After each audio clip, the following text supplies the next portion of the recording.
அத்தியாயம் 24. பாபாவின் தமாஷும் வேடிக்கையும். சனா லீலை. 1.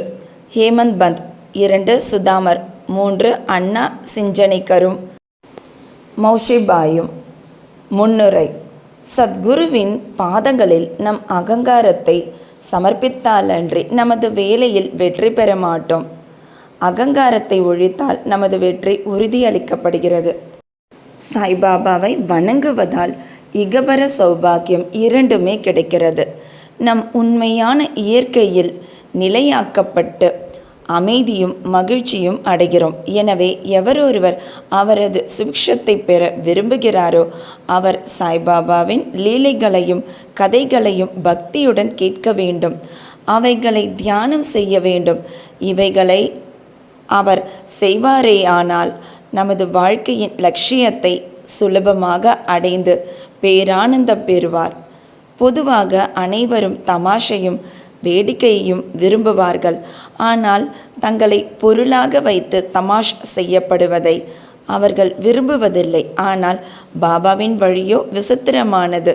அவைகள் அபிநயத்துடன் சேரும்போது பொதுமக்களுக்கு மிகவும் ஆர்வமூட்டுவதாகவும் அறிவுரை தருவதாகவும் இருக்கின்றன. எனவே கேலிக்கு அவர்கள் இலக்காயினும் பொருட்படுத்துவதில்லை. ஹேமந்த் பந்த் தனது சொந்த அனுபவத்தையே கீழே குறிப்பிடுகின்றார். சனா லீலை. ஷிரடியில் ஞாயிறு தோறும் சந்தை நடைபெறும். அண்டையிலுள்ள கிராமங்களிலிருந்து மக்கள் அங்கு வந்து தெருவில் பந்தல் கடைகளை போட்டு தங்களது பொருட்களை எல்லாம் விற்பனை செய்வர். ஒவ்வொரு மாலையும் மசூதியில் ஏறக்குறைய கும்பல் வந்துவிடும். ஆனால் ஞாயிறு மாலையோ மூச்சு திணறும் அளவுக்கு கூட்டம் கூடிவிடும். அத்தகைய ஒரு ஞாயிற்றுக்கிழமையின் போது ஹேமந்த் பந்த் பாபாவின் முன்னால் அமர்ந்து பாபாவின் கால்களை நீவி பிடித்துவிட்டு கொண்டும் கடவுள் பெயரை முணுமுணுத்து கொண்டும் இருந்தார். ஷாமா பாபாவின் இடப்பக்கத்திலும் வாமன் ராவ் வலப்பக்கத்திலும் இருந்தனர். அப்போது ஷாமா சிரித்து கொண்டே அண்ணா சாஹிப்பிடம், பாரும், உமது கோட்டின் கை மடிப்பில் தானியங்கள் இருக்கின்றன என்று கூறிக்கொண்டே அவர் கோட்டு மடிப்பை தொட்டு அங்கு தானியங்கள் இருப்பதை கண்டார். ஹேமந்த் பந்த் விஷயம் என்ன என்று அறிவதற்காக தனது இடது முழங்கையை நீட்டினார். அப்போது அனைவரின் ஆச்சரியத்திற்கேற்ப சில பருப்பு மணிகள் கீழே உருண்டோடி சுற்றி உட்கார்ந்திருந்தவர்களால் பொறுக்கி எடுக்கப்பட்டன. இந்நிகழ்ச்சியே தமாஷிற்கான விஷயமாக ஆனது. அங்கிருந்த அனைவரும் எங்கனம் தானியம் கோட்டு மடிப்புக்குள் சென்று அவ்வளவு நேரமும் அங்கேயே இருந்தன என்று வியந்தனர். ஹேமந்த் பந்துக்கும் அவைகள் எப்படி நுழைந்து அவ்வளவு நேரமும் அங்கேயே இருந்தன என்று யூகிக்க இயலவில்லை.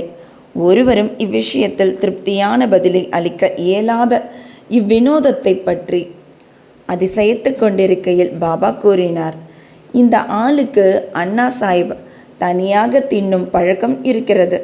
இன்றைக்கு சந்தை நாளாகையால் பருப்பு மணிகளை அசை போட்டு கொண்டே வந்தார். அவர் பழக்கம் எனக்கு தெரியும். அதற்கு இதுவே சாட்சி. இவ்விஷயத்தில் வேறென்ன ஆச்சரியம் இருக்கிறது? ஹேமந்த் பந்த், பாபா பொருட்களை தனியாக தின்று நான் அறியேன். பின்னர் என் மீது இக்கெட்ட பழக்கத்தை ஏன் சுமத்துகிறீர்கள்? ஷிரடி சந்தையையே நான் இன்னும் பார்த்தது இல்லை. இன்றைக்கு சந்தைக்கு நான் போகவே இல்லை. பின்னர் எங்கனம் நான் பருப்பு மணிகள் வாங்கி இருக்க முடியும்? அவைகளை வாங்காத போது எப்படி நான் உண்ண முடியும்? எனது அருகில் உள்ளவர்களுக்கு பகிர்ந்து கொடுக்காமல் நான் ஒருபோதும் எதையும் சாப்பிடுவதில்லையே. பாபா, அருகில் இருப்பவர்களுக்கு நீர் கொடுப்பது உண்மைதான். ஆனால் ஒருவரும் அருகில் இல்லை என்றால் நீரோ நானோ என்ன செய்ய முடியும்? ஆனால் நீங்கள் உண்ணும் முன் என்னை நினைவில் கொள்கிறீர்களா? எப்போதும் நான் உம்முடன் இருக்கவில்லையா? பின்பு நீர் உண்ணும் முன்பாக எதையேனும் எனக்கு அளிக்கிறீரா? நீதி. இந்நிகழ்ச்சியின் வாயிலாக பாபா நமக்கு என்ன போதிக்கிறார் என்பதை கவனத்துடன் நினைவில் வைப்போமாக. புலன்கள் தரும் தேவைகளை அடையும் முன்னதாகவே மனமும் அறிவும் அவைகளின் பலன்களை அனுபவித்து விடுகின்றன என பாபா அறிவுறுத்தியுள்ளார். முதலில் பாபாவை நினை. அதுவே உன் மனதில் நிலை கொண்டுள்ள அவருக்கு நிவேதனம் செய்யும் முறையாகிறது. புலன்கள் முதலியன தங்கள் தேவைகளை அடையாமல் இருக்க இயலாது. ஆனால் அவைகள் முதலில் குருவுக்கு சமர்ப்பிக்கப்பட்டால் அவைகளின் மீதுள்ள பற்று இயற்கையாகவே மறைந்து விடுகிறது. இவ்விதமாக ஆசை, கோபம், வெறுப்பு முதலியவை பற்றிய நமது எல்லா எண்ணங்களும் முதலில் குருவிடம் சமர்ப்பிக்கப்பட்டு அவரை நோக்கி செலுத்தும் பயிற்சியானது அளிக்கப்பட்டால் எல்லாவித எண்ணங்களையும் களைவதற்கு கடவுள் உதவி செய்வார். பொருட்களை அனுபவிக்கும் முன் பாபா அருகிலோ அல்லது அங்கிருப்பதாகவோ நினைத்து கொண்டால் அப்பொருள் அவர் அனுபவிக்கத்தக்கதா அல்லவா என்ற கேள்வி உடனே எழும். பின் அனுபவிக்கத்தகாதவை எல்லாம் நம்மால் ஒதுக்கப்பட்டு நமது தீய பண்புகள் அல்லது செயல்கள் நம்மை விட்டு மறைகின்றன. நமது பண்பும் வளர்கிறது. பின்னர் குருவிடம் உள்ள அன்பு வளர்ந்து தூய ஞானம் துளிர்க்கிறது. இந்த ஞானம் வளரும்போது நான், எனது என்ற எண்ணம் அழிந்து நமது அறிவு ஆன்ம உணர்வுடன் கலக்கிறது. பின்னர் நாம் பேரின்பத்தையும் திருப்தியையும் பெறுகிறோம். குருவுக்கும் கடவுளுக்கும் பேதமில்லை. அவர்களுள் பேதம் காண்பவன் கடவுளை எவ்விடத்தும் காண்பதில்லை. எனவே பேத மனப்பான்மையை ஒழித்து குருவையும் கடவுளையும் ஒன்றாக கருத வேண்டும். எனவே என்ன மாறுபாடுகளை நீக்கி குருவை கடவுளாக வழிபட வேண்டும். இவ்வாறு நமது குருவுக்கு பணிவிடை செய்தோமானால் கடவுள் நிச்சயம் மகிழ்வடைந்து நமது மனதை தூய்மைப்படுத்தி நம்மை நாமே அறியும் உணர்வை அளிக்கிறார். இரத்தின சுருக்கமாக முதலில் குருவை நினைக்காமல் நாம் எப்பொருட்களையும் புலன்கள் வழி அனுபவிக்க கூடாது. இவ்விதமாக பயிற்சி அளிக்கப்பட்டால் நம் மனம் பாபாவால் நிறைந்து பாபாவின் தியானம் விரைவில் வளரும். பாபாவின் சகுன ரூபம் எப்போதும் நம் கண்முன் இருக்கும். பிறகு பக்தி, பற்றின்மை, முக்தி யாவும் நம்முடையதே யாம். இங்கனமாக நமது மனக்கண்ணில் பாபாவின் ரூபம் நிலைப்படுத்தப்பட்டால் நாம் பசி, தாகத்தையும் இச்சம்சார வாழ்க்கையையும் மறந்து விடுகிறோம். உலக போகங்களில் நமக்கிருக்கும் ஞாபகம் மறைந்துவிடும். நமது மனம் அமைதியையும் மகிழ்ச்சியையும் அடையும். சுதாமரின் கதை. மேற்கூறிய கதை சொல்லப்படும் போது ஹேமந்த் பந்த் அதே மாதிரியான சுதாமரின் கதையை நினைவு கூர்கிறார். அதே தத்துவத்தை இக்கதையும் விளக்குவதால் இங்கே கொடுக்கப்பட்டிருக்கிறது. கிருஷ்ணரும் அவரது அண்ணனான பலராமரும் சுதாமர் என்ற தோழருடன் அவர்களது குரு சாந்திபனி முனிவரின் ஆசிரமத்தில் வசித்து வந்தனர். ஒருமுறை கிருஷ்ணரும் பலராமரும் காட்டிற்கு விறகு கொண்டு வருவதற்காக அனுப்பப்பட்டனர். பின்னர் சாந்திபனியின் மனைவி அதேபோல் சுதாமரையும் மூவருக்குமான கடலை பருப்புகளுடன் காட்டுக்கு அனுப்பினாள். கிருஷ்ணர் சுதாமரை காட்டிடையே கண்டபோது அவரிடம், தாதா, நான் தாகமாயிருப்பதால் எனக்கு தண்ணீர் வேண்டும் என்றார். அதற்கு சுதாமர், வெறும் வயிற்றுடன் தண்ணீர் குடிக்கக்கூடாது, சிறிது நேரம் இளைப்பாறுவது நல்லது என்றார். அவர் தன்னிடம் கடலை இருப்பதாகவோ அதை சிறிது அவர் எடுத்துக்கொள்ளலாம் என்றோ கூறவில்லை. கிருஷ்ணர் களைப்பாய் இருந்தமையால் சுதாமரின் மடியில் தலை வைத்து படுத்து குரட்டிவிட்டார். இதை கண்டு சுதாமர் தன்னிடம் இருந்த கடலையை எடுத்து உண்ணத் தொடங்கினார். கிருஷ்ணர் திடீரென கேட்டார், தாதா, என்ன சாப்பிடுகிறாய்? சப்தம் எங்கிருந்து வருகிறது? அதற்கு சுதாமர், சாப்பிடுவதற்கு என்ன இருக்கிறது? நான் குளிரால் நடுங்கிக் கொண்டு இருக்கிறேன். எனது பற்கள் தாளம் அடித்து கொண்டிருக்கின்றன. விஷ்ணு சஹஸ்ரநாமத்தை கூட என்னால் திருத்தமாக பாராயணம் செய்ய முடியவில்லை என்றார். இதை கேட்ட சர்வ வியாபியான கிருஷ்ணர், மற்றவர்களது பொருட்களை உண்ணும் ஒரு மனிதனை கனவில் கண்டேன். அதை பற்றி கேட்டபோது தின்பதற்கு ஒன்றுமில்லை என்ற பொருளில், என்ன மண்ணா தின்பதற்கு உள்ளது என கேட்டான். அதற்கு மற்றொருவன், அது அங்கனமே இருக்கட்டும் என்றான். தாதா, இது ஒரு கனவுதான். நீ எதையும் எனக்கில்லாமல் உண்ணமாட்டாய் என்று எனக்கு தெரியும். ஆயினும் கனவில் கண்ட ஞாபகத்தில் நீ என்ன உண்கின்றாய் என்று நான் கேட்டேன் என்றார். சர்வ வியாபியான கிருஷ்ணரை பற்றியும் அவர் தம் லீலையை பற்றியும் சுதாமர் எல்லளவேனும் அறிந்திருப்பாராயின் அவர் அவ்வாறு நடந்து கொண்டிருக்க மாட்டார். எனவே தன் செய்கைக்காக அவர் வருந்த வேண்டியதாயிற்று. அவர் கிருஷ்ணரின் நெருங்கிய நண்பரான போதும் தமது வாழ்க்கையை அஷ்ட தரித்திரத்தில் கழிக்க வேண்டியதாயிற்று. ஆனால் பின்னர் அவர் கிருஷ்ணருக்கு தன் மனைவியின் சொந்த உழைப்பால் ஈட்டிய ஒரு பிடி அவலை அளித்தபோது கிருஷ்ணர் மகிழ்ச்சியடைந்து அவருக்கு அனுபவிப்பதற்காக ஒரு பொன் நகரத்தை அளித்தார். மற்றவர்களுடன் பகிர்ந்துண்ணாது தனியாக தின்போர் இக்கதையை நினைவில் வைக்க வேண்டும். கடவுளுக்கு முதலில் சமர்ப்பித்து அவைகள் அவரால் திருப்தி அடைய பெற்ற பிறகே அவற்றை அனுபவிக்க வேண்டும் என்ற ஸ்ருதியும் பகர்கின்றது. பாபாவும் நமக்கு அதையே அவர்தம் ஒப்புவமையற்ற வேடிக்கையான வழியில் கற்பித்திருக்கிறார். அண்ணா செஞ்சனைக்கரும் மௌஷிபாயும் ஹேமந்த் பந்த் இப்போது சமாதானம் நிலைநாட்டுவோரின் பாகத்தை பாபா ஏற்றுக்கொண்ட மற்றொரு வேடிக்கையான சம்பவத்தை கூறுகிறார். தாமோதர் கணஷ்யாம் பாபரே என்ற அழைக்கப்பட்ட அண்ணா செஞ்சனிக்கர் என்ற அடியவர் ஒருவர் இருந்தார். அவர் எளிமையானவர், முரடர், நேர்மையானவர். அவர் எவரையும் லட்சியம் செய்ய மாட்டார். கரவென்றி பேசி எல்லாவற்றையும் கைமேல் காசிலேயே நடத்தினார். வெளிப்படையாக கடுமையாகவும் வசப்படாதவராயும் இருந்தபோதும் அவர் நற்பண்புடையவராகவும் கள்ளமின்றியும் இருந்தார். எனவே சாய்பாபா அவரை நேசித்தார். ஒரு நாள் ஒவ்வொருவரும் ஒரு வழியில் சேவை செய்வதைப் போன்று அண்ணாவும் தலைகுனிந்து நின்று கொண்டு கைப்பிடியில் இருந்து இடது கைக்கு பிடித்து நீவிக்கொண்டிருந்தார்.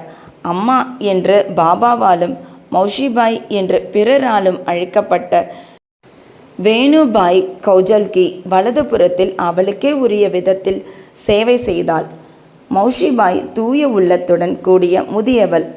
அவள் தன் இரு கை விரல்களையும் கோர்த்து கொண்டு பாபாவின் அடிவயிற்றை சுற்றி அழுத்தமாக பதித்து பிசைந்தாள். அடிவயிறு தட்டையாகி விடும்படியான வேகத்துடன் சேவை செய்து கொண்டிருந்தாள். பாபா இப்படியும் அப்படியும் புரண்டு கொண்டிருந்தார். மற்றொரு புறம் இருந்த அண்ணா நிதானத்துடன் இருந்தார்.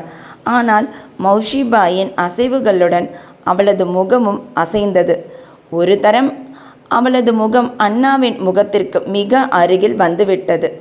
வேடிக்கையான பண்புடைய அவள், ஓ, இந்த அண்ணா ஒரு கெட்டவன், அவன் என்னை முத்தமிட விரும்புகிறான். தலைநரைக்கும் வயதாகியும் முத்தமிடுவதற்கு அவன் வெட்கப்படவில்லை என்றாள். இச்சொற்கள் அண்ணாவை கோப ஆவேசம் அடைய செய்தன. முஷ்டியை மடக்கிவிட்டு கொண்டு அவர், நான் ஒரு கெட்ட கிழவன் என்றா கூறுகிறாய்? நான் அவ்வளவு முட்டாளா? நீயே சண்டையை ஆரம்பித்தாய், என்னுடன் சண்டையிட்டு கொண்டிருக்கின்றாய் என்றார். இவர் தனது சொத்துக்கள் யாவற்றையும் ஷிரடி சாய்பாபா சமஸ்தானத்துக்கு எழுதி வைத்தார். அங்கிருந்த அனைவரும் அவர்களுக்கிடையே நடைபெறும் விஷயங்களை ரசித்து கொண்டிருந்தனர். அவர்கள் இருவரையுமே பாபா சமமாக நேசித்தார். சண்டையை நிறுத்த விரும்பிய அவர் இவ்விஷயத்தை மிக திறமையுடன் கையாண்டார். அன்புடன் அவர் கூறினார், அண்ணா, ஏன் அனாவசியமாக இக்கூச்சலையும் குழப்பத்தையும் உண்டாக்குகிறாய்? தாய் முத்தமிடப்படும்போது உள்ள நெறியின்மை அல்லது தீங்குதான் என்ன என்பது எனக்கு விளங்கவில்லை என்றார். பாபாவின் இம்மொழிகளை கேட்ட இருவரும் திருப்தி அடைந்தனர். எல்லோரும் மனமகிழ்வுடன் தங்கள் உளம் நிறைவடையும் வரை சிரித்தனர். பாபாவின் குணாதிசயம். பக்தர்கள் பால் அவரின் சார்பு. பாபாவின் அடியவர்கள் அவர்களுக்குரிய வழிகளிலேயே அவருக்கு சேவை செய்ய அவர் அனுமதித்தார். இதில் பிறர் தலையிடுவதை அவர் விரும்பவில்லை. உதாரணமாக, இதே மௌஷிபாய் மற்றொரு சந்தர்ப்பத்தில் பாபாவின் அடிவயிற்றை தேய்த்துவிட்டு கொண்டிருந்தாள். அவள் உபயோகித்த கடுமையையும் வேகத்தையும் கண்டு மற்ற அடியவர்கள் எல்லாம் மனம் தளர்ந்து கவலை கொண்டவரானார்கள். அவர்கள், ஓ அம்மா, இன்னும் நிதானமாகவும் மெதுவாகவும் செயல்படு, அல்லாவிடில் பாபாவின் இரத்த குழாய், நரம்பு இவைகளை உடைத்து விடுவாய் என்று அவளிடம் கூறினார்கள். இதன் பேரில் பாபா உடனே தம் இருக்கையை விட்டு எழுந்தார். தமது சட்காவை தரையில் ஓங்கி அடித்தார். அவர் கோபாவேசம் அடைந்தார். அவரது கண்கள் நெருப்பு துண்டம் போலாயின. ஒருவருக்கும் அவர் முன்பு நிற்கவோ பேசவோ தைரியமில்லை. பின்னர் அவர் சட்காவின் ஒரு முனையை தன் இரு கைகளாலும் எடுத்துக்கொண்டு வயிற்றிலுள்ள தொப்புளில் குச்சியின் ஒரு நுனியை அமுக்கினார். மற்றொரு நுனியை கம்பத்தில் பொருந்த வைத்து அழுத்த 2-3 அடி நீளமுள்ள அந்த சட்கா முழுவதும் அடி வயிற்றுக்குள் சென்றுவிட்ட மாதிரியாக தோன்றியது. இன்னும் சிறிது நேரத்தில் அடிவயிறு கிழிந்து விடுமென்று மக்கள் பயந்தனர். தூண் உறுதியானது, அசையாதது. பாபா அதன் அருகில் மிக மிக நெருக்கமாக போகத் தொடங்கி தூணை பலமாக அணைத்தார். எந்த வினாடியிலும் வயிறு கிழியுமென எதிர்பார்க்கப்பட்டது. அவர்கள் எல்லாம் பீதியடைந்து என்ன செய்வதென்று தெரியாமல் பயத்தாலும் வியப்பாலும் ஊமையாகி நின்றார்கள். பாபா தமது அடியவனுக்காகவே இவ்விதம் கஷ்டப்பட்டார். மற்ற அடியவர்கள் மௌஷிபாயிடம் அவளது சேவையில் இன்னும் நிதானமாக இருக்கும்படியும் பாபாவுக்கு எவ்வித வலியையோ தொல்லையையோ உண்டாக்க வேண்டாம் என்றும் குறிக்கவே விரும்பினர். நல்லெண்ணத்துடனே அவர்கள் இதை செய்தனர். ஆனால் பாபா இதை கூட பொறுக்கவில்லை. தங்களது நல்லெண்ண முயற்சியினால் பெருந்துன்பம் விளைவிக்கும் இத்திடீர் விளைவைக் கண்டு அவர்கள் ஆச்சரியமடைந்தனர். காத்திருந்து பார்ப்பதை தவிர அவர்களுக்கு வேறொன்றும் செய்ய முடியவில்லை. அதிர்ஷ்டவசமாக பாபாவின் ஆவேசம் சீக்கிரம் குளிர்ந்தது. அவர் குச்சியை விட்டுவிட்டு தன் இடத்தினுள் வந்து அமர்ந்தார். இதிலிருந்து அடியவர்கள் மற்றவர் சேவைகளில் குறுக்கிடக்கூடாது என்றும் தாங்கள் விரும்பிய வண்ணமே பாபாவுக்கு அவர்கள் சேவை செய்ய விட்டுவிட வேண்டுமென்கிற பாடத்தை தெரிந்து கொண்டனர். ஏனெனில் அவர்கள் செய்யும் சேவைகளின் மதிப்பையும் தகுதியையும் பாபாவே அளக்க வல்லன்மை உடையவராய் இருக்கிறார். ஸ்ரீ சாயி பணிக. அனைவருக்கும் சாந்தி நிலவட்டும். அத்தியாயம் 25. அகமத் நகர் தாமு அண்ணா. 1 வியாபார விவகாரம். 2 மாம்பழ லீலை. முன்னுரை. கருணை கடலும் ஈஸ்வர அவதாரமும் பரபிரம்மமும் மாபெரும் யோகீஸ்வரனும் ஆகிய சாய்பாபாவுக்கு நமது அஷ்ட அங்கங்களாலும் நமஸ்கரித்துவிட்டு நாம் இந்த அத்தியாயத்தை தொடங்குகிறோம். ஞானிகளின் முடிமணியாகவும் எல்லா புனித பொருட்களின் இருப்பிடமாகவும் நமது ஆத்ம ராமனேயாகவும் பக்தர்களுக்கு ஒரு வல்லமை வாய்ந்த அடைக்கல பொருளாகவும் விளங்கும் சாய்பாபாவுக்கு ஜெயம் உண்டாகட்டும். வாழ்க்கையின் லட்சியம், குறிக்கோள் இவற்றை எய்திய அவர் முன் விழுந்து வணங்குவோம். சாய்பாபா எப்போதுமே கருணை நிறைந்தவராக இருக்கிறார். அவர் பால் முழு மனதான பக்தியே நம்மை பொறுத்தவரை தேவைப்படுவதாகும். உறுதியான நம்பிக்கையும் பக்தியும் ஒரு பக்தன் பெறும்போது அவனது விருப்பங்கள் விரைவில் நிறைவேறுகின்றன. சாய்பாபாவின் வாழ்க்கையையும் லீலைகளையும் எழுத வேண்டுமென்ற ஆர்வம் ஹேமந்த் பந்தின் உள்ளத்தில் எழுந்தபோது அதை உடனே அவரை கொண்டு எழுதி முடிக்க செய்தார். குறிப்புகள், ஞாபகங்கள் இவைகளை வைத்துக்கொள்ள உத்தரவு கொடுக்கப்பட்ட போது ஹேமந்த் பந்த் உணர்வூட்ட பெற்றார். அவரது அறிவு வேலையை மேற்கொண்டு முடிப்பதற்கு வேண்டிய உறுதியும் தைரியம் பெற்றது. இப்பணியை மேற்கொள்ள தாம் தகுதியுடையவரல்ல என்றும், ஆனால் பாபாவின் அருள் நிறைந்த ஆசீர்வாதங்களை மேற்கொண்ட பணியை சம்பூர்ணம் செய்வதற்கு அவரை ஊக்குவித்தது என்றும் அவர் கூறுகிறார். எனவே சச்சரிதம் என்ற இக்கிணற்றிலிருந்து அல்லது நீர்த்தேக்கத்தினின்று அல்லது சோமகாந்த கல்லிலிருந்து சாய் லீலைகள் என்ற ரூபத்தில் அமிர்தம் ஊறி வருகிறது. படிப்போர் அதை மனதார பருகுகிறார்கள். சாய்பாபாவின் மீது எந்த ஒரு பக்தனுக்கு முழுமனதான பூரணமான பக்தி ஏற்படுகின்றதோ அவனது கேடுகளும் அபாயங்களும் துடைக்கப்பட்டு அவனது நலம் பாபாவால் கவனிக்கப்படுகிறது. அகமத் நகரிலிருந்து பிற்பாடு பூனேவில் தாமோதர் சாவ்லாராம் ராசனே காசர் என்ற தாமு அண்ணாவின் கதை மேற்கூறிய கருத்தின் விளக்கமாக கீழே தரப்படுகிறது. தாமு அண்ணா அத்தியாயம் 6 ஷிரடியில் ராமநவமி திருவிழா சம்பந்தமாக இவரை பற்றி முன்னமே கூறப்பட்டிருப்பதை வாசகர்கள் கவனித்திருப்பார்கள். ஏறக்குறைய 1895 ராமநவமி உற்சவ கொண்டாட்டம் துவக்கப்பட்ட போது அவர் ஷிரடிக்கு சென்றார். அதிலிருந்து ஒவ்வொரு வருட விழாவின் போதும் அவர் அலங்கார கொடியையோ அல்லது பொம்மையுள்ள குச்சியையோ ஏற்பாடு செய்து வந்தார். அவ்விழாவுக்கு வரும் ஏழைகளுக்கும் பக்கிரிகளுக்கும் அன்னதானம் செய்தார். அவரது வியாபார ஊக பேரங்கள் 1 பஞ்சு, தாமு அண்ணாவும் பம்பாய் நண்பர் ஒருவரும் கூட்டாக பஞ்சு பேர வியாபாரம் செய்ய வேண்டும் என்றும் அது பல லட்சங்களை லாபமாக கொணரும் என்றும் எழுதியிருந்தார். ஸ்ரீ நரசிம்ம சுவாமியிடம் 1936 தாமு அண்ணா கொடுத்த வாக்குமூலத்தின்படி பம்பாய் விவகாரம் கூட்டாளி இல்லாமல் தரகர் ஒருவரிடம் இருந்து பெற்றதென்பதும் தாமு அண்ணா மட்டும் லாபம் பெறுவார் என்றும் கூறப்பட்டிருக்கிறது. ஸ்ரீ நரசிம்ம சுவாமிகள் பூஜ்ய ஸ்ரீ நரசிம்ம சுவாமிகள் தோற்றம் 1874 முதல் 1956 வரை சென்னை திரு மயிலை சாய்பாபா கோவிலையும் அகில இந்திய சாய் சமாஜத்தையும் நிறுவியவர். வியாபாரம் நன்றாயிருக்கிறது என்றும் எவ்வித அபாயமும் இல்லை என்றும் வாய்ப்பு தவறப்படவிடக்கூடாது என்றும் தரகர் எழுதியிருந்தார். தாமு அண்ணா மனதில் ஊசலாடி கொண்டிருந்தார். இந்த விவகாரத்தில் உடனே முடிவெடுக்க அவரால் முடியவில்லை. இதை பற்றி அவர் சிந்தித்தார். அவர் பாபாவின் பக்தர். எல்லா தகவல்களையும் கொடுத்து அவர் ஷாமாவுக்கு ஒரு கடிதம் எழுதியிருந்தார். இது குறித்து பாபாவை கேட்ட அவரது ஆலோசனையை எழுதும்படியும் வேண்டிக் கொண்டிருந்தார். அடுத்த நாள் கடிதம் ஷாமாவுக்கு கிடைத்தது. மத்தியானம் மசூதிக்கு வந்து அதை பாபாவின் முன் வைத்தார். ஷாமாவை விஷயம் என்னவென்று கேட்டு கடிதம் எதை பற்றியது என்று வினவினார். ஷாமா, சில விஷயங்கள் பற்றி அகமத் நகரை சேர்ந்த தாமு அண்ணா தங்களை கேட்க விரும்புகிறார். பாபா, அவன் என்ன எழுதுகிறான், என்ன திட்டம் போடுகிறான்? கடவுள் கொடுத்ததை கொண்டு திருப்தி அடையாமல் ஆகாயத்தை பிடிக்க முயற்சி செய்வதாக தெரிகிறது. கடிதத்தை படி ஷாமா. தாங்கள் இப்போது கூறியதைத்தான் இக்கடிதம் கூறுகிறது. ஓ தேவா, நீங்கள் இங்கே அமைதியாகவும் அடக்கமாகவும் அமர்ந்து கொண்டு பக்தர்களை குழம்ப செய்து அவர்கள் அமைதியற்று தவிக்கும்போது சிலரை கடிதம் மூலமாகவும் சிலரை நேரடியாகவும் இங்கு இழுக்கிறீர்கள். கடிதத்தில் அடங்கியுள்ள விஷயம் தங்களுக்கு தெரியுமென்றால் பின் என்னை ஏன் படிக்கும்படி சொல்லி வற்புறுத்துகிறீர்கள்? பாபா, ஓ ஷாமா, தயவு செய்து அதை படி. சந்தர்ப்பவசமாக நான் ஏதாவது பேசுவேன். அதை யார் நம்புவார்கள்? பின் ஷாமா அக்கடிதத்தை வாசித்தார். பாபா அதை கவனத்துடன் கேட்டு உணர்ச்சியுடன் கூறினார். சேட்டுக்கு தாமு அண்ணாவுக்கு பைத்தியம் பிடித்துவிட்டது.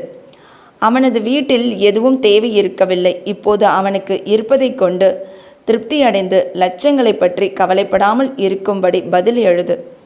தாமு அண்ணா ஆவலுடன் காத்திருந்த பதிலை ஷாமா அனுப்பினார்.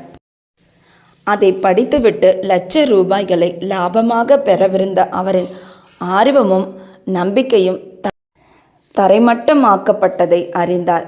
பாபாவை கலந்தாலோசித்ததில் தாம் தவறு செய்துவிட்டதாக கருதினார். ஆனால் பதிலில் ஷாமா பார்ப்பதற்கும் கேட்பதற்கும் அதிக வித்தியாசம் இருப்பதாகவும் அவரே ஷிரடிக்கு நேரடியாக வர வேண்டும் எனவும் பாபாவை காண வேண்டும் என்றும் குறிப்பிட்டிருந்ததால் தாமே ஷிரடிக்கு சென்று பாபாவை நேரடியாக இவ்விஷயத்தை பற்றி கேட்பதே சரியானது என்று நினைத்தார். எனவே அவர் ஷிரடிக்கு சென்று பாபாவை கண்டு விழுந்து பணிந்து அவரது கால்களை பிடித்துவிட்டு கொண்டு அமர்ந்திருந்தார். விவகாரத்தை பற்றி வெளிப்படையாக கேட்க அவருக்கு தைரியமில்லை. பாபாவுக்கு கொஞ்சம் பங்கு கொடுத்தால் நலமாயிருக்கும் என அவர் எண்ணினார். பாபா இந்த வியாபாரத்தில் தமக்கு உதவி செய்தால் அவருக்கு கொஞ்சம் பங்கையோ லாபத்தையோ அளிக்கலாம் என மனதில் நினைத்தார். தாமு அண்ணா தன் மனதில் ரகசியமாக சிந்தித்து கொண்டிருந்தார். ஆனால் பாபாவுக்கு எதுவுமே திரையிடப்பட்டிருக்கவில்லை. நடந்தது, நடப்பது, நடக்கப் போவது யாவும் அவருக்கு உள்ளங்கை நெல்லிக்கனி போல் தெளிவாக இருந்தது. குழந்தை இனிப்பை விரும்புகிறது. ஆனால் தாய் அதற்கு கசப்பான மாத்திரைகளை புகட்டுகிறாள். முன்னது அதன் தேக நிலைக்கு கேடு செய்கிறது, பின்னது நலப்படுத்துகிறது. சிசுவின் நலன் கருதியே தாய் கசப்பான மாத்திரையை அதற்கு சமாதானம் செய்து புகட்டுகிறாள். அன்பான தாயான பாபாவும் பக்தர்களின் நிகழ்கால எதிர்கால நன்மைகளை அறிந்தவரானதால் தாமு அண்ணாவின் மனதில் இருப்பதை அறிந்து பாபா அம்மாதிரியான உலக விவகாரத்திலெல்லாம் லாப பங்கு நான் சிக்கிக்கொள்ள விரும்பவில்லை என்றார். பாபாவின் சம்மதமின்மையை அறிந்த தாமு அண்ணா அந்த எண்ணத்தை கைவிட்டார். 2. தானிய வியாபாரம். பின் அவர் தானியம், அரிசி, கோதுமை, பலசரக்கு சாமான்கள் இவைகளில் வியாபாரம் செய்யலாம் என நினைத்தார். பாபா அவரின் இந்த எண்ணத்தையும் படித்து ரூபாய்க்கு 5 சேர் என வாங்கி 7 சேர் என விற்பாய் என கூறினார். எனவே இந்த வியாபாரமும் கைவிடப்பட்டது. தானிய விலையேற்றம் சில நாள் வரை இருந்தது. பாபாவின் தீர்க்க தரிசனம் பொய்யாகிவிடும் போல் தோன்றியது. ஆனால் 1-2 மாதங்களில் எங்கும் ஏராளமான மழை பெய்து விலைகள் எல்லாம் திடீரென இறங்கி போய்விட்டன. எனவே தானியத்தை சேர்த்து வைத்தவர்கள் எல்லாம் நஷ்டம் அடைந்தனர். இவ்விதியிலிருந்து தாமு அண்ணா காப்பாற்றப்பட்டார். மற்றொரு வியாபாரியுடன் தரகர் நடத்திய பஞ்சு வியாபாரமும் பயங்கரமான நஷ்டம் அடைந்ததென கூற தேவையில்லை. பஞ்சு, தானியம் என்ற 2 வியாபாரங்களிலும் உள்ள பலத்த நஷ்டத்தில் இருந்து தன்னை காப்பாற்றியதை கண்ட தாமு அண்ணாவின் நம்பிக்கை பலமடைந்து பாபாவின் உண்மை பக்தராக இன்று வரை கூட இருந்து வருகிறார். ஆம்ர லீலா மாம்பழ அற்புதம். ஒருமுறை 300 நல்ல மாம்பழங்கள் கொண்ட ஒரு பார்சல் ஷிரடிக்கு வந்தது. அது கோவாவிலிருந்து ராலே என்ற மம்லதாரால் பாபாவுக்காக ஷாமாவின் பேரில் அனுப்பப்பட்டு இருந்தது. அது திறக்கப்பட்டதும் எல்லா மாம்பழங்களும் நன்றாக இருந்தன. அவைகளில் 4ஐ மட்டும் தமது கோலம்பாவில் வைத்துக்கொண்டு மீதியை ஷாமாவிடம் ஒப்படைத்தார். இந்த 4 பழமும் தாமு அண்ணாவுக்கு அவைகள் இங்கேயே இருக்கட்டும் என்றார் பாபா. இந்த தாமு அண்ணாவுக்கு 3 மனைவிகள். முன்னரே சொல்லப்பட்ட அவருடைய வாக்குமூலத்தின்படி அவருக்கு 3 அல்ல 2 மனைவியர்தாம். அவருக்கு குழந்தை இல்லை. பல ஜோசியர்களை கலந்தும் தாமே ஜோதிடத்தை ஓரளவு கற்றும் ஒரு பாபகிரகம் தன் ஜாதகத்தில் புத்திரஸ்தானத்தில் இருப்பதால் தனக்கு குழந்தை பிறக்க வாய்ப்பில்லை என அறிந்து கொண்டார். ஆனால் பாபாவிடம் அவருக்கு பெரும் நம்பிக்கை உண்டு. மாம்பழம் வந்து சேர்ந்த 2 மணி நேரத்திற்கு பின்னர் பாபாவை வணங்க அவர் ஷிரடி சென்றபோது மற்றவர்கள் எல்லாம் அந்த மாம்பழத்துக்காக ஏங்கினார்களாயினும் அவை தாமியாவின் உடையதே. யாரை சேர வேண்டுமோ அவர் அதை உண்டு மறிக்க வேண்டும் என பாபா கூறினார். இவ்வார்த்தைகளை முதலில் தாமு அண்ணா கேட்டபோது அதிர்ச்சி அடைந்தார். ஆனால் மகள் சபதி அவைகளை விளக்கினார். சாவு என்பது தான் என்ற அகங்கார சாவு ஆகும்.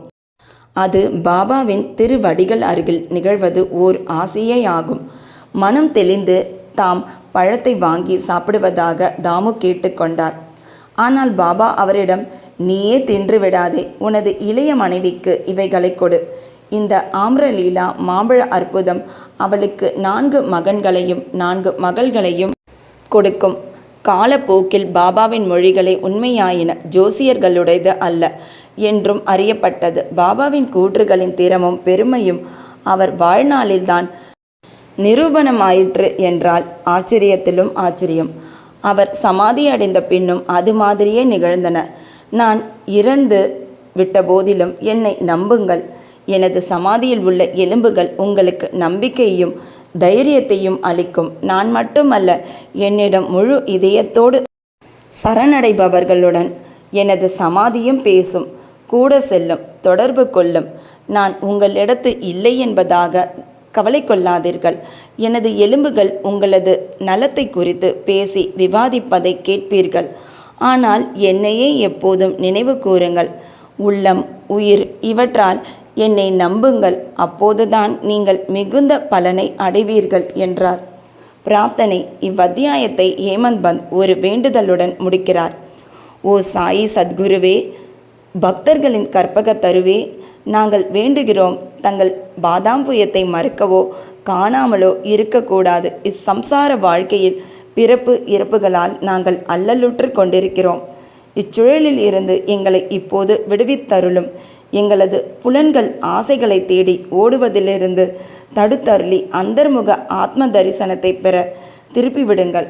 புலன்களும் மனதும் இப்படி வெளியில் ஓடித்திரியும் இயல்பை தடுக்காவிடில் தடை செய்யப்படாதவரை தன்னை உணரும் நல்வாய்ப்பே கிடையாது. மகனோ மனைவியோ நண்பனோ இறுதியில் நமக்கு உதவுவது கிடையாது. தாங்கள் மட்டுமே எங்களுக்கு முக்தியையும் மகிழ்ச்சியையும் அளிப்பீர்கள். எங்களது விவாத பண்பையும் மற்ற பல கெடுதலான விஷயங்களையும் அறவே அழித்து விடுங்கள். தங்களது நாமத்தை உச்சரிப்பதில் எங்களது நாவுக்கு ஒரு பேராவல் ஏற்படட்டும். எங்களது நல்ல கெட்ட எண்ணங்களை எல்லாம் துரத்திவிட்டு எங்களது வீடு, உடல் இவைகளை பற்றிய உணர்வை மறக்க செய்து எங்களது தான் என்ற அகங்காரத்தை அழித்து விடுங்கள். எப்போதும் தங்கள் நாமத்தை நினைவு கூர்ந்து மற்ற எல்லாவற்றையும் மறந்துவிட செய்யுங்கள். எங்களது மனச்சலனங்களை அடக்கி அமைதி, சாந்தம் இவைகளை எங்களுக்கு அருளுங்கள். தாங்கள் எங்களை சற்றே அரவணைத்தால் எங்கள் அறியாமை இருள் மறைந்து உங்கள் ஒளி பெற்ற மகிழ்வுடன் வாழ்வோம். தங்களது நல் அருளினாலும் எங்களது முந்தைய நல் வினைகளாலும் தங்களது லீலாமிருதத்தை பருக செய்து ஆழ்ந்த துயிலிலிருந்து எங்களை எழுப்பிவிட்டீர்கள். குறிப்பு: முன்னரே குறிக்கப்பட்ட தாமு அண்ணாவின் வாக்கு மூலத்திலிருந்து கீழ்கண்ட பகுதி கவனத்திற்குரியது. ஒருமுறை நான் அவர் திருவடிகள் அருகில் மற்றவர்களுடன் அமர்ந்திருக்கும் போது எனது மனதில் 2 கேள்விகள் எழுந்தன. பாபா அவ்விரண்டிற்கும் விடையளித்தார். ஒன்று, சாய்பாபாவை சுற்றி இவ்வளவு பேர் கூடுகிறார்களே, இவர்கள் அனைவரும் அவரிடம் இருந்து பலன் பெறுகிறார்களா? இதற்கு அவர் தம் வாய்மொழியிலேயே பதிலிருத்தார். பூத்திருக்கும் போது அம்மரத்தை பார். எல்லா பூக்களுமே கனியாகிவிட்டால் அது எத்தகைய அற்புதமான அறுவடையாகும். ஆனால் அவ்வாறு ஆகிறதா? பெரும்பாலானவை மலர்களாகவோ கனியாத காய்களாகவோ காற்று ஆகியவற்றால் விழுந்து விடுகின்றன. மிக சிலவே மிஞ்சுகின்றன. இரண்டாவது கேள்வி என்னை பற்றியதாகும். பாபா இறக்க நேரிட்டால் எத்தகைய நம்பிக்கையற்ற நிலையில் நான் நிலைகுலைவேன்? அப்போது நான் எங்கனம் வாழ்வேன்? இதற்கு பாபா, நான் அவரை நினைக்கும் போதெல்லாம் எப்போதும் எங்கும் என்னுடன் இருப்பதாக பதில் கூறினார். இந்த வாக்குறுதியை அவர் 1918ஆம் ஆண்டுக்கு முன்னரும் அதற்கு பின்னரும் காப்பாற்றிக் கொண்டிருக்கிறார். அவர் இன்னும் என்னுடன் இருக்கிறார், இன்னும் எனக்கு வழிகாட்டுகிறார். இது 1910 முதல் 11 எனது சகோதரர்கள் என்னை விட்டு பாகம் பிரிந்து போனது, எனது சகோதரி இறந்தது, ஒரு திருட்டால் போலீஸ் விசாரணை நடந்தது ஆகியவற்றால் நான் மிகவும் மனமுடைந்து இருந்தேன்.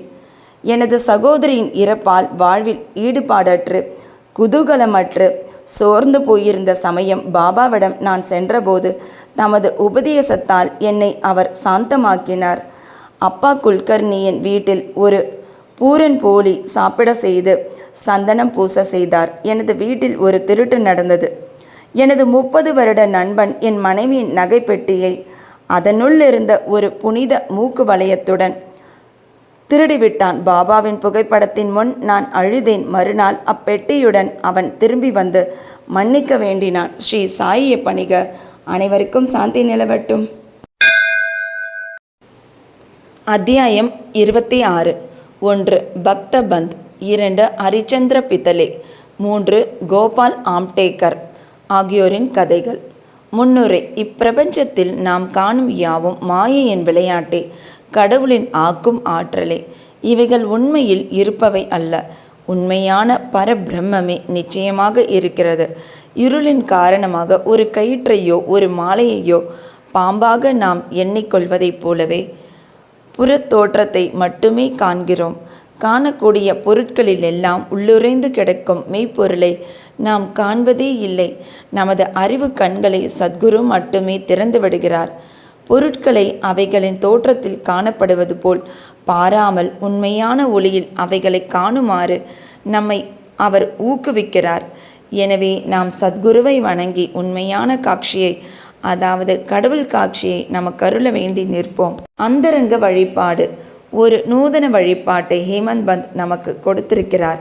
சத்குருவின் பாதாம்புயத்தை கழுவும் நன்னீராக நமது ஆனந்த கண்ணீரை உபயோகித்து பரிசுத்தமான அன்பு என்னும் சந்தனத்தை அவர் மேனியில் பூசிவிட்டு உண்மை நம்பிக்கை என்னும் உடையை அவர் மேனிக்கு உடுத்தி நமது 8 விதமான சாத்வீக உணர்ச்சிகள் என்னும் அஷ்ட கமலங்களையும் ஒருமை மனது என்னும் கனியையும் அவருக்கு சமர்ப்பிப்போம். பக்தி என்னும் நறுமண கரும்பொடியை அவர் தலைக்கு இட்டு பற்று என்னும் வேட்டியை கட்டிவிட்டு நமது தலையை அவர் பாதங்களில் வைப்போம். இத்தகைய எல்லா அணிமணிகளாலும் சத்குருவை அலங்கரித்துவிட்டு நமது அனைத்தையும் அவரிடம் சமர்ப்பித்து விடுவோம். உஷ்ணத்தை போக்குவதற்கு பக்தி என்னும் சாமரம் கொண்டு வீசுவோம். இத்தகைய பேரானந்த வழிபாட்டுக்கு பின் அவரை இங்கனம் வேண்டுவோம். எங்களது புத்தியை திசை திருப்பி விடுங்கள். அந்தர்முகமாக செய்யுங்கள். நித்திய அனித்திய வஸ்துக்களை பகுத்துணரும் விவேகம், எல்லா உலகப் பொருட்களின் மீது பற்றின்மை ஆகியவைகளை எங்களுக்கு நல்கி ஆத்ம உணர்வை அடைய இவ்விதமாக எங்களை ஊக்குவியுங்கள். ஆன்மாவையும் உடலையும் உம்மிடம் ஒப்புவித்தோம். உடலுணர்வு மற்றும் அகங்காரம் எங்களது கண்களை தங்களதாக்குங்கள். அதன் மூலம் நாங்கள் இன்ப துன்பங்களையே உணராதிருப்போம்.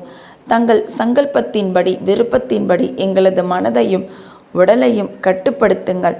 தங்கள் பாதாம்புயத்தில் எங்களது மனம் ஆறுதல் பெறட்டும். இப்போது இந்த அத்தியாயத்தின் கதைகளுக்கு வருவோம். பக்த பந்த். மற்றொரு சத்குருவின் சீடரான பந்த் என்பவர் ஷிரடிக்கு வரும் நல்லதிர்ஷ்டம் பெற நேர்ந்தது. அவருக்கு ஷிரடிக்கு செல்லும் எண்ணமில்லை. ஆயின் மனிதன் ஒரு விதமாக எண்ண கடவுள் வேறொரு விதமாக செயல்படுத்துகிறார். அவர் ரயில் வண்டியில் பிரயாணம் செய்து கொண்டிருக்கும் போது ஷிரடிக்கு போய்க் கொண்டிருந்த தனது பல நண்பர்களையும் உறவினர்களையும் காண நேர்ந்தது. அவர்கள் எல்லோரும் அவரை உடன் அழைத்தனர். அவரால் இயலாதென்று சொல்ல முடியவில்லை. அவர்கள் எல்லோரும் பம்பாயில் இறங்கினர். பந்த் விராரில் இறங்கினார். பின்னர் ஷிரடி விஜயத்திற்காக தனது சத்குருவிடம் உத்தரவு பெற்றுக்கொண்டு செலவுக்கு ஏற்பாடுகள் எல்லாம் செய்த பின் அக்கோஷியுடன் ஷிரடிக்கு புறப்பட்டார். எல்லோரும் மறுநாள் ஷிரடியை அடைந்து மசூதிக்கு சுமார் 11 மணிக்கு சென்றனர். பாபாவின் வழிபாட்டுக்காக குழுமியுள்ள பக்தர்கள் வந்து கொண்டும் போய்கொண்டும் இருப்பதை கண்ட அவர்கள் எல்லோரும் மிகவும் மகிழ்ந்தனர். ஆனால் பந்த் திடீரென்று வலிப்பு வந்து உணர்வின்றி கீழே சாய்ந்தார். அவர்கள் எல்லோரும் பீதியடைந்தனர். எனினும் அவரை திரும்ப உணர்வுக்கு கொண்டு வர தங்களால் இயன்றதை செய்தனர். பாபாவின் அருளாலும் அவர் தலைமீது தெளிக்கப்பட்ட நீராலும் பிரக்னைக்கு வந்து அப்போதுதான் தூக்கத்திலிருந்து விழித்தவர் போல எழுந்து உட்கார்ந்தார். மற்றொரு குருவின் சீடர் அவர் என்று அறிந்து கொண்ட சர்வாந்தர்யாமியான பாபா அஞ்சாமல் இருக்கும்படி அவருக்கு உறுதி கூற அவரது சொந்த குருவின் மீதுள்ள நம்பிக்கையை உறுதிப்படுத்தி கீழ்கண்டவாறு அவரிடம் கூறினார். வருவது வரட்டும், விட்டுவிடாதே. உனது ஆதாரத்தையே குருவையே உறுதியாக பற்றி கொண்டு எப்போதும் நிதானத்துடனும் சதா காலமும் அவருடன் ஒன்றியும் இருப்பாய். இம்மொழிகளின் குறிப்பை பந்த் உடனே அறிந்து கொண்டார். இவ்விதமாக அவர் தமது சத்குருவை நினைவு கூர்ந்தார். பாபாவின் இந்த அன்பை அவர் தம் வாழ்நாளில் மறக்கவே இல்லை. ஹரிச்சந்திர பிதலே. பம்பாயில் ஹரிச்சந்திர பிதலே என்னும் பெயருள்ள மனிதர் ஒருவர் இருந்தார். காக்காய் வலிப்பால் அவதியுறும் ஒரு மகன் அவருக்கு இருந்தான். பல அலோபதி ஆயுர்வேத வைத்தியர்களிடம் காண்பித்தும் குணமேதும் ஏற்படவில்லை. ஒரே ஒரு வழிதான் பாக்கி இருந்தது, அதாவது ஞானிகளிடம் அடைக்கலம் புகுவது. தாஸ்கனு தமது மிகச்சிறந்த அற்புதமான கீர்த்தனைகளால் பம்பாய் ராஜதானி எங்கும் பாபாவின் புகழை பரவ செய்தார் என்று அத்தியாயம் 15 முன்னரே குறிக்கப்பட்டுள்ளது. பித்தலே இக்கீர்த்தனைகள் சிலவற்றை 1910 கேட்டார். அதிலிருந்தும் மற்றவர்கள் மூலமாகவும் பாபா தமது ஸ்பரிசத்தாலும் வெறும் பார்வையாலும் மட்டுமே அநேக தீர்க்க முடியாத வியாதிகளை குணப்படுத்தியிருப்பதாக அறிந்தார். அதனால் சாய்பாபாவை காண அவர் மனதில் ஆர்வம் எழுந்தது. எல்லா ஏற்பாடுகளையும் செய்து கொண்டு வெகுமதிகளையும் பழக்கூடைகளையும் எடுத்துக்கொண்டு பிதலை குடும்பத்துடன் ஷிரடிக்கு வந்து சேர்ந்தார். பின்னர் அவர்களுடன் மசூதிக்கு சென்று பாபாவின் முன் விழுந்து நமஸ்கரித்துவிட்டு தனது நோயாளி புதல்வனை பாபாவின் பாதங்களில் வைத்தார். பாபா அக்குழந்தையை கண்ட அத்தருணத்திலேயே ஒரு அசம்பாவிதம் நிகழ்ந்தது. கண்களை சுழற்றி கொண்டு அப்புதல்வன் உணர்வற்று கீழே விழுந்தான். அவனது வாய் நுரை தள்ளி உடம்பு முழுவதும் வேர்த்து கொட்டியது. உயிரை விட்டுவிட்டான் போல் தோன்றியது. இதை கண்டு பெற்றோர் மிகவும் படபடத்து உணர்ச்சி வசப்பட்டனர். பையனுக்கு அடிக்கடி வலிப்பு வருமாயினும் இந்த வலிப்பு நீண்டதாக தோன்றியது. தாயாரின் கண்களிலிருந்து கண்ணீர் பெருக்கெடுத்து அழத் தொடங்கிவிட்டாள். கொள்ளைக்காரனுக்கு பயந்து ஒரு வீட்டில் ஒளிந்த ஒருவன் மீது அவ்வீடு சரிந்து விழுந்துவிட்டதைப் போலவும், புலிக்கு பயந்து ஓடிய பசு ஒன்று கசாப்பு கடைக்காரன் கையில் அகப்பட்டு கொண்டதைப் போலவும், வெப்பம் தாங்காது ஒரு மரத்தடியில் ஒதுங்கிய ஒரு வழிபோக்கன் மீது அம்மரமே சாய்ந்து விழுந்துவிட்டதை போன்றும், பக்தியுள்ள ஒருவன் கோவிலுக்கு வழிபட சென்றபோது அக்கோவிலே அவன் மீது இடிந்து விழுந்துவிட்டதை போன்றும் தனது நிலை இருப்பதாக கூறி அவள் ஓலமிடத் தொடங்கினாள். பின் பாபா அவளை நோக்கி, இம்மாதிரி ஓலமிடாதே, கொஞ்சம் பொறு, அமைதியாய் இரு, உன் இருப்பிடத்திற்கு இவனை எடுத்து செல், அரை மணி நேரத்தில் அவன் சுவாதீனத்துக்கு வருவான் என்று கூறி தேற்றினார். பாபா கூறியபடியே அவர்கள் செய்தனர். பாபாவின் மொழிகள் உண்மையானதை கண்டனர். வாதாவுக்கு எடுத்து செல்லப்பட்ட உடனேயே பையன் குணமடைந்தான். பிதலேயின் குடும்பத்தவர் அனைவரும் மிகவும் ஆச்சரியமடைந்தனர். அவர்கள் ஐயம் அழிந்தது. பின் பிதலே தன் மனைவியுடன் பாபாவை காண வந்தார். அவர் முன் மிக பணிவாகவும் மரியாதையாகவும் விழுந்து நமஸ்கரித்துவிட்டு பாபாவின் கால்களை பிடித்து விட்டவாறே மனதில் பாபாவின் உதவிக்கு நன்றி செலுத்தினார். பாபா புன்சிரிப்புடன், உமது எல்லா எண்ணங்களும் சந்தேகங்களும் கருத்துக்களும் இப்போது சாந்தப்படுத்தப்பட்டனவா? நம்பிக்கையும் பொறுமையும் உடையோரை ஹரி காப்பாற்றுகிறார் என்றார். பித்தளை வசதியுள்ள பணக்கார மனிதர். பெருமளவில் அவர் இனிப்புகளை விநியோகித்து பாபாவுக்கு மிகச்சிறந்த பழங்களையும் வெற்றிலை பாக்கையும் அளித்தார். பித்தளையின் மனைவி மிகச்சிறந்த பண்புடையவள், எளிமை, அன்பு, நம்பிக்கை உடையவள். தூணுக்கு அருகில் அமர்ந்து கண்களில் ஆனந்த கண்ணீர் பொங்கி வழிய பாபாவையே உற்று பார்த்த வண்ணம் அமர்ந்திருப்பாள். அவளது நட்பும் அன்புள்ள குணத்தை கண்டு பாபா மிகவும் சந்தோஷமடைந்தார். முழு மனதோடும் முழு ஆத்மாவோடும் தம்மிடம் சரணடைந்து வழிபடுவோர் பால் ஞானிகளும் கடவுளரும் சார்ந்திருக்கின்றனர் அன்றோ? பாபாவின் சன்னிதானத்தில் சில இன்பமான நாட்களை கழித்த பின்னர் அக்குடும்பத்தினர் புறப்படுவதற்கு பாபாவின் அனுமதியை பெற மசூதிக்கு வந்திருந்தனர். உதியையும் ஆசிர்வாதத்தையும் அவர்களுக்கு பாபா அளித்த பின்பு பிதலேயை அருகே அழைத்தார். பாபு, நான் உனக்கு முன்பே 2 ரூபாய் கொடுத்திருக்கிறேன். இப்போது 3 ரூபாய் தருகிறேன். இதை உனது பூஜை அறையில் வைத்துக்கொள், நீ நன்மை அடைவாய் என்று கூறினார். இவைகளை பிரசாதமாக ஏற்றுக்கொண்டு மீண்டும் அவர் முன் விழுந்து வணங்கிவிட்டு அவரது ஆசிர்வாதத்துக்காக வேண்டி நின்றார். ஷிரடிக்கு இதுவே தனது முதல் விஜயமாதலால் பாபா தாம் முன்னரே 2 ரூபாய் கொடுத்ததாக சொல்லியது தமக்கு விளங்கவில்லை என்ற எண்ணம் அவர் மனதில் எழுந்தது. இப்புதிர் விடுபடுவதற்கு அவர் ஆவலாய் இருந்தார். ஆனால் பாபா மௌனமாக இருந்துவிட்டார். பித்தலே பம்பாய்க்கு திரும்பிய பின் தனது கிழத்தாயாருக்கு ஷிரடியில் நடந்த எல்லாவற்றையும் பாபா அவருக்கு முன்னரே 2 ரூபாய் கொடுத்திருப்பதாக சொன்ன புதிரையும் கூறினார். அந்த கிழவிக்கும் அப்புதிர் புரியவில்லை. ஆனால் இதை பற்றி தீவிரமாக சிந்தித்த பின் நினைவுக்கு வந்த ஒரு பழைய சம்பவம் அப்புதிரை விடுவித்தது. உனது மகனோடு இப்போது நீ சாய்பாபாவை பார்க்க சென்றது போல் பல ஆண்டுகளுக்கு முன் உனது தந்தையும் உன்னை அக்கல்கோட்டுக்கு அப்பெருமானின் தரிசனத்துக்காக அழைத்து சென்றார். அப்பெருமான் கூட ஒரு சித்தர், பரிபூரண யோகி, சர்வ வியாபி, தாராள மனதுடையவர். உனது தந்தை தூயவர், பக்தியுடையவர். அவரது வழிபாடு ஏற்றுக்கொள்ளப்பட்டது. அவர் உனது தந்தைக்கு 2 ரூபாய்களை பூஜை அறையில் வைத்து வழிபடுவதற்காக அளித்தார். உனது தந்தை தான் சாகும் வரை அதை முறைப்படி வழிபட்டு வந்தார். ஆனால் அதற்கு பின் வழிபாடு புறக்கணிக்கப்பட்டு அந்த ரூபாய்கள் தொலைந்து போயின. சில ஆண்டுகளுக்கு பின் அவற்றின் நினைப்பும் மறந்து போயின. தற்போது நீ அதிர்ஷ்டசாலியாக இருந்ததால் சாய்பாபாவின் ரூபத்தில் அக்கல்கோட் மகாராஜ் உனது கடமைகள், வழிபாடு இவற்றை நினைவூட்டவும் அபாயங்களை அகற்றிவிடவும் தோன்றியிருக்கிறார். இனிமேலாவது ஜாக்கிரதையாக எல்லா ஐயங்களையும் கெட்ட எண்ணங்களையும் அகற்றிவிட்டு உனது மூதாதையர் வழி நின்று நன்றாக நடந்து கொள். குடும்ப தெய்வங்களையும் காசுகளையும் வணங்கி நன்றாக எடை போட்டு ஞானிகளின் ஆசிகளில் பெருமை கொள். உனது பக்தி உணர்ச்சிக்கு சமர்த்த சாய் அன்புடன் புத்துணர்ச்சி ஊட்டியிருக்கிறார். உனது நன்மைக்காக அதை பயிர் செய்வாய் என்று கூறினாள். தாயாரின் இம்மொழிகளை கேட்டு பிதலே மிகவும் ஆச்சரியப்பட்டார்.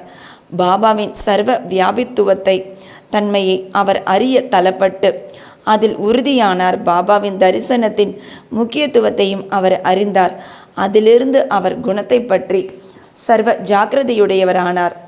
ஆம்டேக்கர் புனேவை சேர்ந்த கோபால் நாராயண் ஆம்டேக்கர் என்பவர் பாபாவின் பக்தர். அவர் 10 ஆண்டுகளுக்கு தானே ஜில்லாவிலும் பின் ஜவஹர் ஜில்லாவிலும் எக்ஸைஸ் டிபார்ட்மெண்ட்டில் பணியாற்றிய பிறகு ஓய்வு பெற்றார். வேறு ஒரு வேலை பெறுவதற்காக அவர் முயற்சித்தார். ஆனால் முடியவில்லை. மற்ற கேடுகளால் அவர் தாக்கப்பட்டு அவரது நிலை நாளுக்கு நாள் மோசமடைந்து கொண்டே போனது. இதே நிலைமையில் ஷிரடிக்கு ஒவ்வொரு ஆண்டும் சென்று தனது கவலைகளை பாபாவின் முன் சமர்ப்பிப்பதுமாக 7 ஆண்டுகள் கழிந்தார். 1916 அவரது நிலைமை மோசமாகி ஷிரடியிலேயே தற்கொலை செய்து கொள்வது என தீர்மானித்தார். எனவே தன் மனைவியுடன் ஷிரடிக்கு வந்து 2 மாதங்கள் தங்கியிருந்தார். ஒரு நாள் தீக்ஷித் பாபாவின் முன்னால் உள்ள மாட்டு வண்டியில் அமர்ந்து கொண்டிருக்கும் போது பக்கத்தில் உள்ள ஒரு கிணற்றில் குதித்து தன் வாழ்க்கையை முடித்து கொள்ள அவர் தீர்மானித்து விட்டார். அவர் ஒரு மாதிரியாக என்ன பாபா வேறொரு விதமாக நடப்பித்தார்.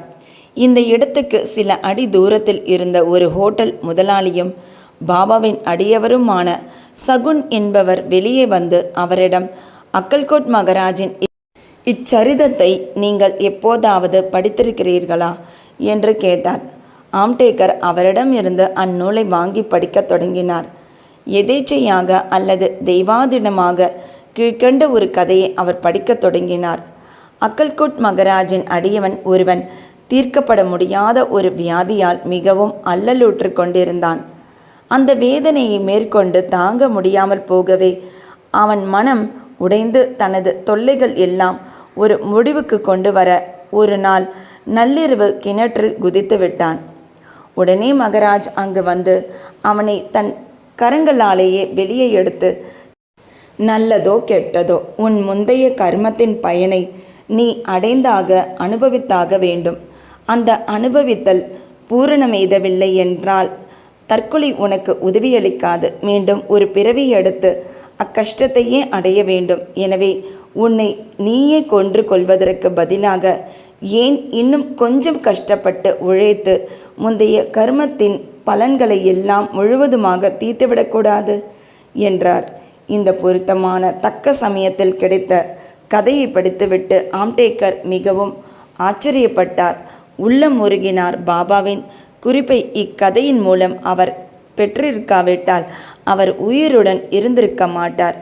பாபாவின் சர்வ வியாபித்துவத்தையும் தயாளத்தையும் கண்டு பாபா மேலுள்ள நம்பிக்கை அவருக்கு உறுதியாகி பாபாவின் பெரும் பக்தராகி விட்டார்.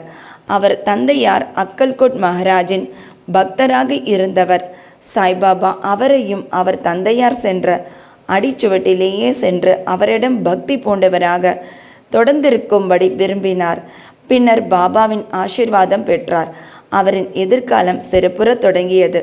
பின்னர் ஜோதிடம் படித்து அதில் திறமை பெற்று தனது செல்வத்தை பெருக்கினார். போதுமான பணத்தை சம்பாதிக்க அவரால் இயன்று தனது பிற்கால வாழ்வை சௌகரியமாகவும் வசதியாகவும் கழித்தார். ஸ்ரீ சாயியை பணிக. அனைவருக்கும் சாந்தி நிலவட்டும்.